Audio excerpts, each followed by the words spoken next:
ABVP സംസ്ഥാന secretary അടക്കമുള്ള പ്രവർത്തകരെ മർദ്ദിച്ച സംഭവത്തിൽ പ്രതികളെ സംരക്ഷിച്ച് പോലീസ്. സംഭവസ്ഥലത്തുണ്ടായിരുന്നിട്ട് പോലും ഡിവൈഎഫ്ഐ SFI നേതാക്കളെ പോലീസ് അറസ്റ്റ് ചെയ്തില്ല. മന്ത്രിക്കെതിരെ സമരം ശക്തമാക്കാനൊരുങ്ങുകയാണ് ABVP.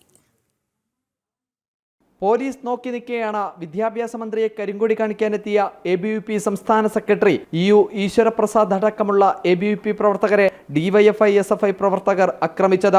അക്രമത്തിനു ശേഷവും സ്ഥലത്തുണ്ടായിരുന്ന പ്രവർത്തകരെ പോലീസ് അറസ്റ്റ് ചെയ്യാനോ തുടർ നടപടി സ്വീകരിക്കാനോ തയ്യാറായില്ല.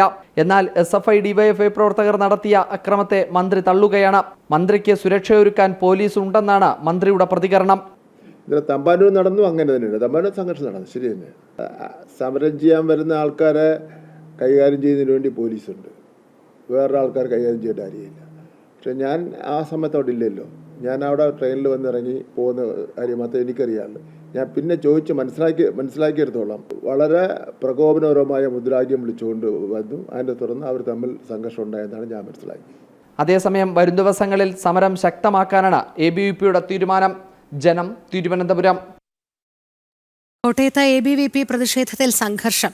ABVP സംസ്ഥാന സെക്രട്ടറിക്ക് നേരെയുണ്ടായ CPM അക്രമത്തിൽ പ്രതിഷേധിച്ച് പ്രവർത്തകർ മാർച്ച് നടത്തി. തിരുനക്കര ഗാന്ധി സ്ക്വയറിലേക്കാണ് മാർച്ച് നടത്തിയത്. പ്രവർത്തകരെ പോലീസ് അറസ്റ്റ് ചെയ്ത് നീക്കി.